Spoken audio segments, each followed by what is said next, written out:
Hey, it's your close personal friend, Lou Brutus. And as I live and breathe, Corey Taylor has joined me. Hello there, Corey. Hello, young man. How are you today? I'm doing very, very well. So I never recall you being overly religious.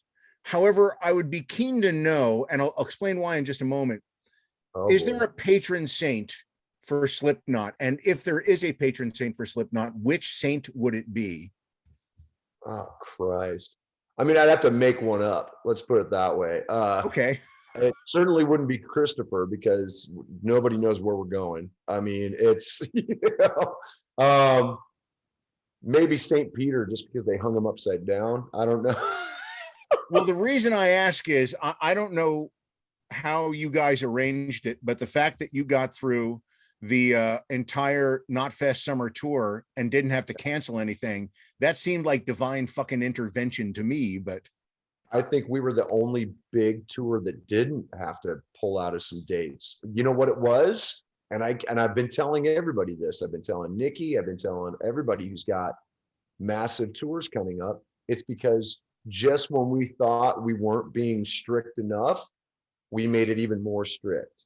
The stricter the rules, the less you allow people into that bubble, the less you risk catching anything. And we were like that with our opening bands. We were like that with local crew. We were like that with everybody.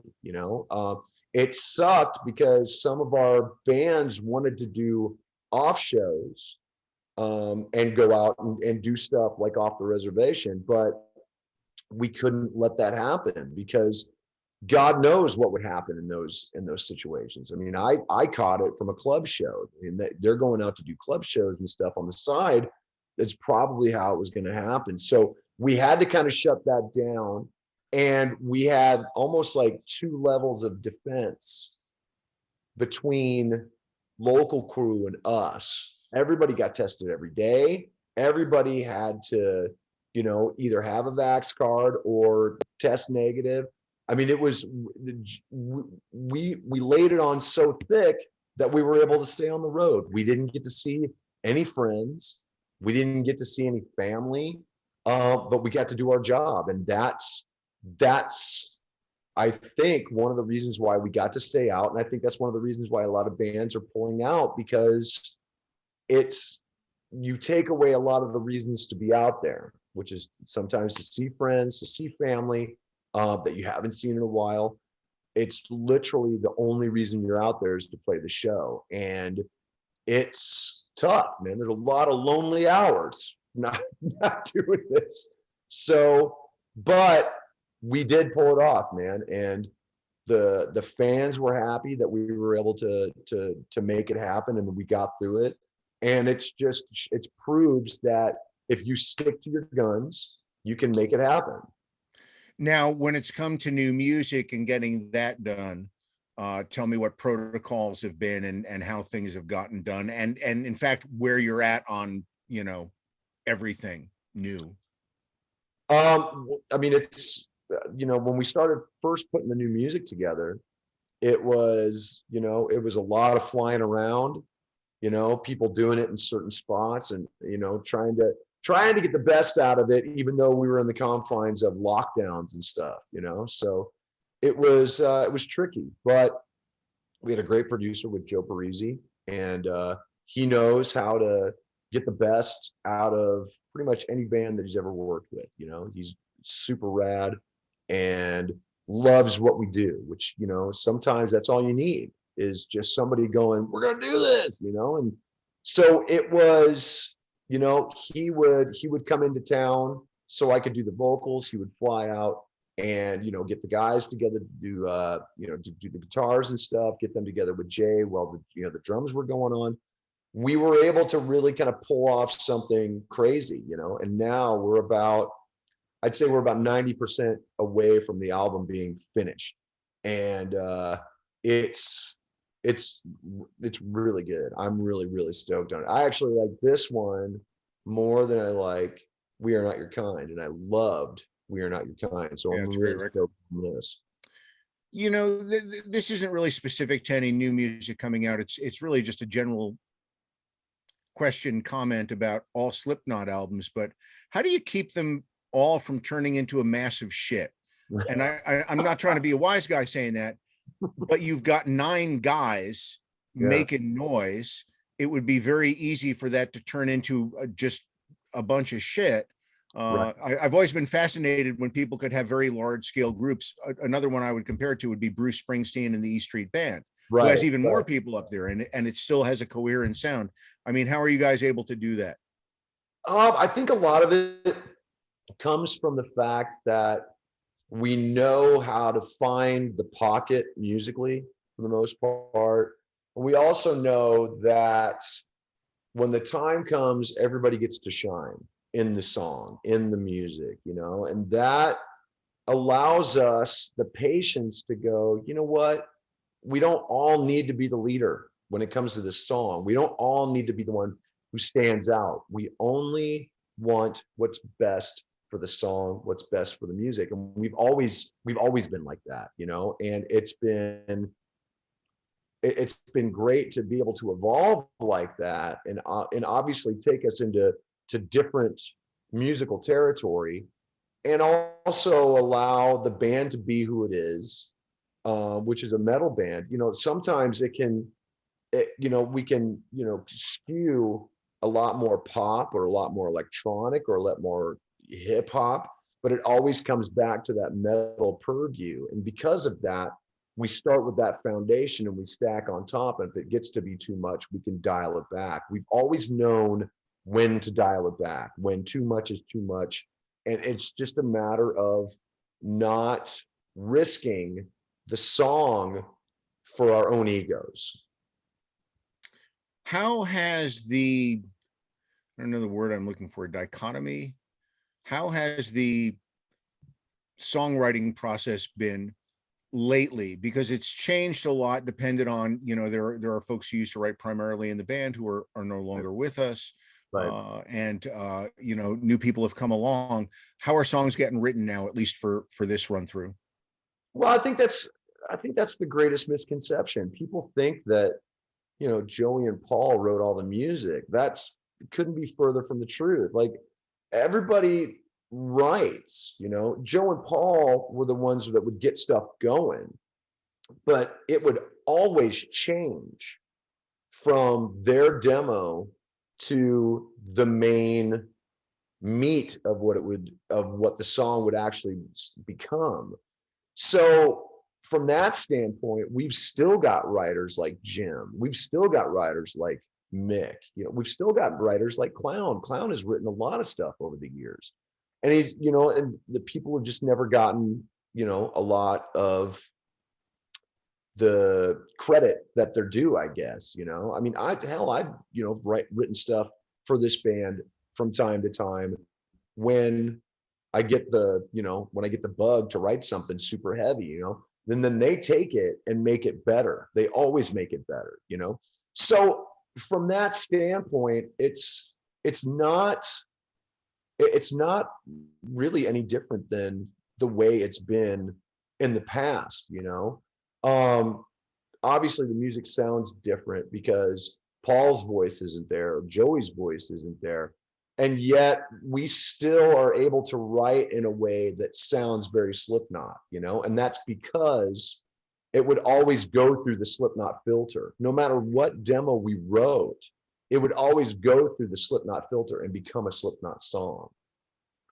Yeah, and I set the question up very inarticulately because, you know, it's always been a collaborative effort, but, you know, I found it interesting. Several albums back now, you know, Jim really started to step up a lot more. I think I hate to put words in his mouth, but he just seemed to me more confident about stepping up as a songwriter. So it's just been fun to watch how it's all moved along and percolated through the years. The great thing for me has been watching not only Jim but Mick, and the way those guys guitar wise have coalesced and come to coexist as well. You know, they have two very distinct sounds and styles, but at the same time they complement each other so well. I mean, and they're both two of the best guitar players I've ever heard in my life. Not just dudes that I get to work with, but just two of the dudes that I could listen to them all day. They're just so good, and they can play anything. It's criminal how almost underrated they are sometimes. So for me, it's like a kid in a candy store, man. Like the stuff they come up with, I go, ooh, I'm gonna have fun with that right there, you know? By the way, while we're on the subject of Mick, can you describe to people what he sounds like before he enters a room? Because the sound of his boots are like fucking stormtroopers. That's why, the funny thing is like sometimes when he's walking on the hall, we'll all start doing the Imperial March. We're in the room and we'll just start going, da, da, da, da, Yeah, you hear him da, coming about 3 da. minutes before he gets there, you know? It's absolutely, yeah. He's the great thing is man, he's in such great health right now. Like during the lockdown, he took that time and really got his health together, man. And he looks amazing. Like he's done a complete 180 as far as like where he is health wise, mentally. I mean, he is in such a great spot, man, that I'm really proud of him. Like I'm proud of everybody. I mean, we all came in with such a great new love and mindset for the band because it was taken away from us. That really kind of put everything into perspective, man. So I just wanted to give him some love there because I know for a while he was hurting, and he took that time and he really he did some work on himself, and man, he looks fantastic. He's doing really well. Well, that's great to hear. Yeah. I personally like the guy a lot, and I like talking Frank Zappa with him. He's a good person to talk Frank Zappa with. Exactly, dude. We talk Zappa all day. We quote Thingfish all the time, which is oh yeah. It's weird. Every once in a while, we'll just look at each other and we'll go, "You about Drew with my knacking?" Like it's just so. You've got to reach out to. I can put you in touch with him. Ike Willis. Oh, Frank Zappa's old man. I'm in touch with him and Mike Keneally and all those guys. Me and Mick would probably freak out if we ever met Ike Willis. We would just be thrilled as punch, man, just freaking out. yeah, nicest guy in the world too, and dear God, he could sing. What a amazing voice! So, man. Yeah, I think he still gigs now and then. So now looking back on this last run, were there any what I like to call spinal tapian moments? Anybody have any embarrassing meltdowns on stage in front of 40,000 people? I don't know about meltdown, because these are the things you want to relive, you know. Yeah, of course. I'm trying to think. I mean, obviously, Clown tore his bicep. Yeah, but that's not fun. Spinal tapian moments are fun. Tearing a bicep, missing shows, not fun. I will say my new mask doesn't exactly lend itself to vision. Like it's very like this. As cool as it looks, everyone needs to realize that I am basically looking through like this. I can't see anything. So I have to physically turn everything. I'm Batman 89 up there. Let's put it that way. I have to physically like really turn and be able to look. And there were so many times that I can't. In the last show, it was I turned around and I might as well have been just trying to tackle Mick and Jim because I almost walked into them. So I mean, just so blatantly, I might as well have been aiming at them. Like it was that level of just I couldn't see anything, and I just went like just couldn't. Oh, it scared the hell out of me, dude. Like I was just like, because those guitars, man, they hit you in the head, and you're just that's it. Yeah, you're up there with the vision of Mr. fucking Magoo. I couldn't see a goddamn thing. I was just like, what the fuck am I? All right, well, that's spinal tapian. That's good. So, if there were a timeline for a new record, what are we guessing at here? I mean, the goal right now, and I don't want to talk out of turn. The goal is to get it ready for mix January, so we can get it out. Call it 2 months after, 2 or 3 months after. Obviously, I have 4 songs that I have to sing, because I'm redoing one that I wasn't happy with. And I like listened to it and I was like, you know what, I can do that better. And it's honestly, very rarely have I ever had the opportunity to do that. So it's actually kind of rad that I'm getting a chance to go in and go, you know what, I can beat what I did. But that's going to take me 5 days to get that done, because I'm going to do those 4 songs and then go back through and do punch up on anything that I'm just not feeling. But it's going to be very, very little, because I'm pretty down with everything that I've got. So once that's done, man, it's just a matter of having Joe mix it. And then I know Clown's been working on the artwork. We're working on a video for what, obviously for Chapeltown, but also probably for whatever the first single is going to be. Yeah, I mean, it's just a matter of time before we just start getting it together. We haven't spoken specifically about Chapeltown yet. Give me some insight into it, whatever you feel comfortable with. The song metaphorically is really my take on not just social media, but just the culture that we've built around ourselves, which is so visceral in a way that I've never seen before. Like nobody wants joy anymore.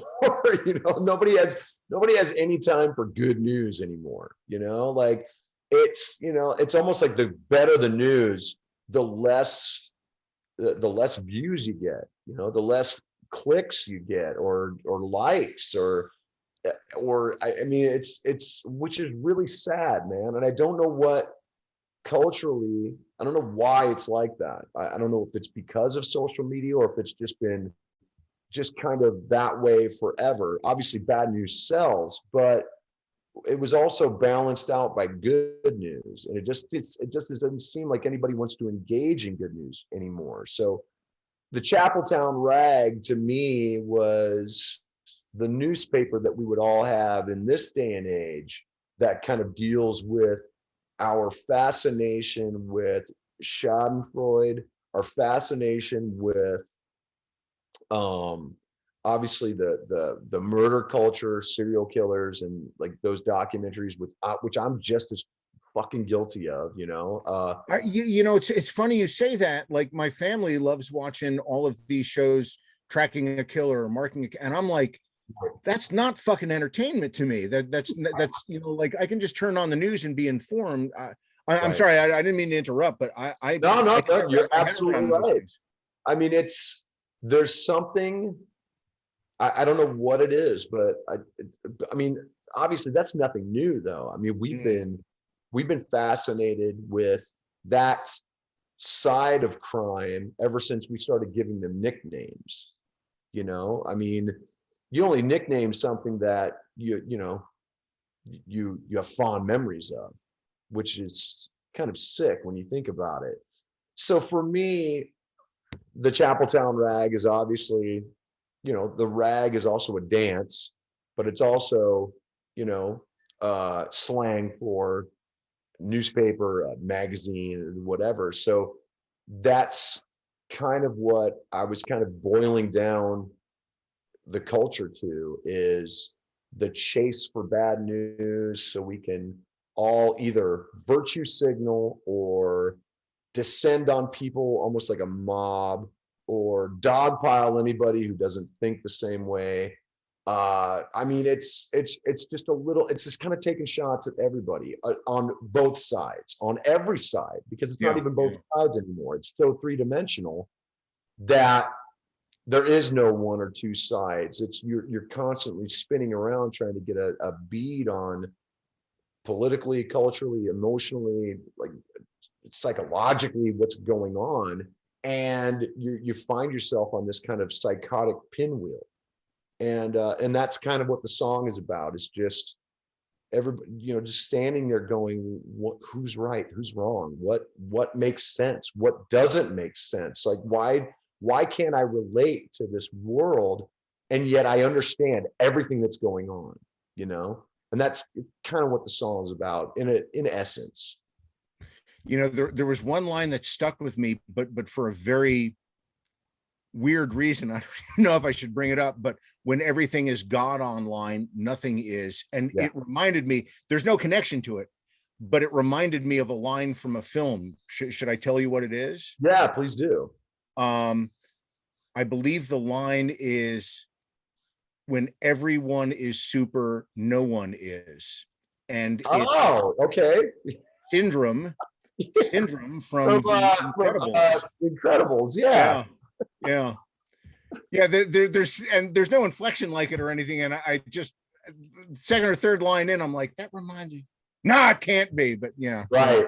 I mean, you're right. It's got that kind of vibe, doesn't it? And it's, to me, that metaphor stands for the truth.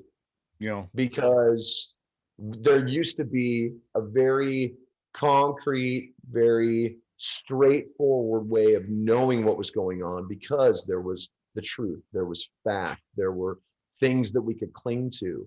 But now, Lewis Black's been talking about it for 20 years, the fact that there's no real set of facts anymore. And obviously it has its origin in politics, but it is bled into so many different sides of the culture, where all you have to do is think of anything you want, and you can probably go online and find something that reinforces that. And when you have that, when you have a culture of alternative facts, you have a culture of completely biased opinion backed up by any weird website, quack doctor, so-called expert. When you have that, there's no such thing as fact anymore. There's no such thing as the truth anymore. And when you lose that, that means we have nothing to cling to. So when everything is a fact, there are no facts. When everything is God, there is no God. And to me, that's probably the worst side of this culture, and the worst thing that we're having to deal with right now. It strikes me as weird and funny and sad that I look back at reading material I had as a kid, and it's a lot more truthful than a lot of the media now. And I'm talking about things like Mad Magazine, which was funny and goofy, but they didn't bullshit kids. They didn't bullshit the readership about the state of the world. It's refreshing now to look back at it. As soon as people started looking at real headlines and realizing that, oh God, that's not the Onion. That's yeah. I was like, we're screwed. We're lost, man. We've lost something. Well, on that happy note, how's your Christmas season going so far? Well, I mean, I've pulled off everything that I could for the family, for the kids, for the wife. It's been a very successful Christmas for me. And it's one of those Christmases where, like, honestly, I don't even care if I get something. Like, I'm so stoked to see everybody's face on Christmas morning. It's one of those. Like, so I'm feeling pretty good. And it's been a long time since I felt like that. Like, I've been really, really stoked about the holidays. And I'll be able to have everybody together. I'm gonna cook again. Like, I mean, it's gonna be a whole big spread, man. So I'm stoked. What are you gonna cook? See, I could see it now. I could see you actually cooking like roast goose with oyster stuffing. Like, what are you making for Christmas? What do you like to make?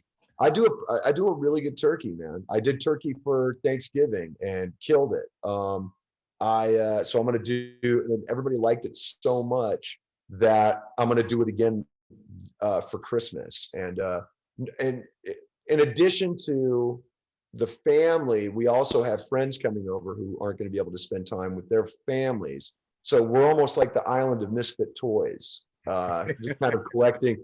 Me and Danny used to call it dysfunctional Christmas. Like, we would just get everyone over and just hang out and have crappy microwave pizza, you know. But I'm actually it's the same concept, but the menu is definitely more you know, extravagant. So I'm gonna do that. I'm gonna do homemade mashed potatoes. I'm gonna do stovetop because I don't have time to do real, you know, whatever. And I'll eat stovetop all day long. It's but I also do homemade gravy. So well, and the stovetop tastes even better 2 days later. So on the 27th, exactly. yeah, you're whipping that and mix that all together. Oh, it's the best. Yeah.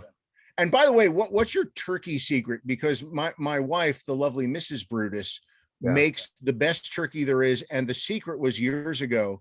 We got her this enormous V-shaped rack from Williams Sonoma, and it keeps the turkey up out of the pan, and you cook it upside down so it's crisp on the outside underneath, and then you flip halfway through. That's what I do. Yeah. Yeah. So, dude, that's the thing. That's it. That's the secret. Okay. So my turkey thing is I brine it for about 16 to 18 hours. Brine it all night. Then I cook it upside down. I butter it, then salt and pepper it, cook it upside down, and then flip it.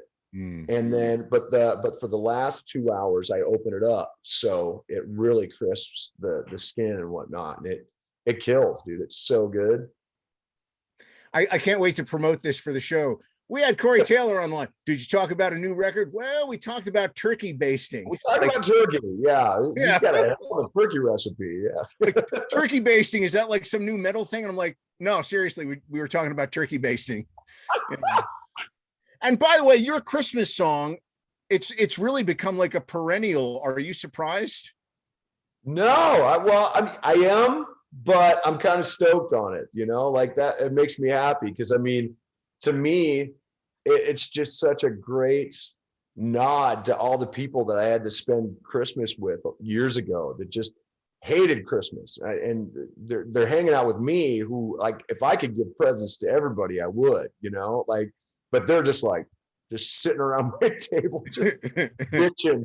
And and that's when I just started writing the song. So the fact that, God, it's got to be 12 years later that this, you know, that I wrote that damn thing, and that it's still sticking around. It actually makes me, no, it's actually longer than it, probably about 15 years. So the fact that people still like it, man, I'm thrilled. Now, kind of, if you would, because I know everything has changed based on all the shit that's going on in the world, but I know you want to get another CMFT record out and do another tour. Where is all that at? Because originally you were talking that for next year, but I don't know if that's still the case. No, I'm waiting because we're doing a new Slipknot album. We're gonna put that out and kind of tour that for probably about a year, I'd say. But I mean, there's no rush, man. I mean, I've already got CMF2 demoed completely. Yeah. It just would take going in, and the guys all have it, so they're all going to be ready to do it, you know, and everybody else is kind of doing their own thing right now anyway. So it just gives us time to kind of knock it up and get it worked out. Everybody kind of work on their own individual parts and stuff. It gives me a chance to kind of rearrange some stuff, maybe even take certain songs out and put new ones in. Yeah, man, it's you know, when the time comes to do it, like, we'll be ready to go. And I've already got the team. I already know where we're going to do it. So yeah, maybe 2023, we'll see. It's, you know, I really want to be able to hopefully the world is in a different place by then. I really want to get the CMFT band. I want to get the Morning Dudes worldwide. I want to get over to Europe with it. I want to get to Australia, Japan, South America. I mean, everywhere. Like, I want to be able to take that band and really bring the party to everybody. So that, you know, hopefully we will be able to make that work and to do it right. And I hate to bring up even yet more projecty stuff for much further down the line, but New Year's Eve 2025, Dumb Fucks, what do you think? Oh, dude, you know, the funny thing is, I was just talking to Denny not too long ago, and we were reminiscing about the madness that was the Dumb Fuck shows. And you know, never say never. Let's take that. I still have a Dumb Fucks laminate, you know. Dude, you know, the funny thing is I can remember 3 years in a row hand making Dumb Fucks t-shirts in my garage and being so high on spray paint fumes. It's out of my mind. And it'd be freezing, so I couldn't really crack the garage door, but I would be out there. I'd come back in and I'd just have paint like just in my throat, and I'd be like, all right, let's practice. It just sounded like absolute shit. It was so bad, dude. Yeah. At all the stuff I've collected through the years, two of the pieces I'm happiest to have is the Dumb Fucks laminate, and I have one of Joey's 80s Kiss laminates. Oh yeah, dude. Yeah, I got one of those. Nice. I can't even find mine. Like I mean, it's somewhere in there. Like that's all I know is it's somewhere. Well, you know what? I mean, what do you do with everything? Because I know people. This came up, I think 2 Decembers ago, and I was doing some traveling with Cheap Trick, right, and I brought my usual array of like posters. Of course. You know, because I always been, and I just have fucking rooms full of their stuff, and Rick Nielsen, whom I know you know very well, he looks up at me, and he's a degenerate collector of more stuff than you and I put together. And he looks at me, he goes, "What do you do with it all?" I said, "What do you mean?" He goes, "What do you do with it all?" I said, "I hate to tell you, I just store it away, never to be seen again. It's like a disease." He goes, "Ugh, I know what you mean." You know, I mean, he's a guy who has traveled professionally for more than half a century, and he still has every boarding pass from every flight he's taken. He's a maniac, dude. That's fucked up. I sat when we were doing the Sound City shows. Yeah. I sat we were flying on a private plane, and I mean it was quite the array of people on this plane. I mean, everybody, like I felt like I'd won a contest. You know, I was just like I'm sitting at a table. Here's Rick, and here's Rick Springfield, and they're both comparing Beatles collections. And they're both degenerate Beatles fans. And they're both like the raddest stuff you've ever seen. And I'm just going, I've got comics. You know, such a dick, just trying to, you know, fit in or whatever. I got Lee Ving telling me how he ran the door at jazz clubs back in the 60s. I mean, it was just the raddest plane ride I'd ever been a part of. And I was just soaking it in going, this is so fucking surreal. But I used to hang on to stuff, and now I keep the stuff that I can tie a memory to. Let's put it that way. Like a lot of the laminates I just get rid of, unless it's a tour that I remember specifically, or if something happened during that tour. Like, so I tend to keep those, but for the most part, man, I mean, they all just kind of ended up in boxes anyway. And I would just get to the point where I was just like, man, I don't want to hoard, you know, like I don't want to be on one of those shows on, you know, TLC. Like I have to kind of push through the books. It's like, come on in. I've burrowed a tunnel for you to come and see our kitchen. Yeah, I want to make a book of mine. I want to do a coffee table book of all my shit, right, and then I'll hand it off to my daughter, and she can do whatever she wants with it. By the way, you meant dismantle your collection. Oh, honest to God, it's like storage units filled with just, I don't even know what's in there anymore between the posters and the stage. It's I mean, I must have 200 different Rick Nielsen picks. Like that alone is its own thing. So yeah. But you know, in there you mentioned the Beatles, and I would be very curious to know if you watched Get Back yet. I've watched the first episode, and then obviously life kind of, you know, pulled me away. Yeah. And dude, it is one of the most fascinating things I've ever seen. Like it's because I mean, it challenges everything we thought we knew about them. especially that period. But at the same time, it reinforces what we thought we knew. It's to me, it's cool watching their dynamic, knowing that they've been together since they were teenagers. In one form or another, they've been playing together since, I think it was 1956, when they all started kind of jamming together.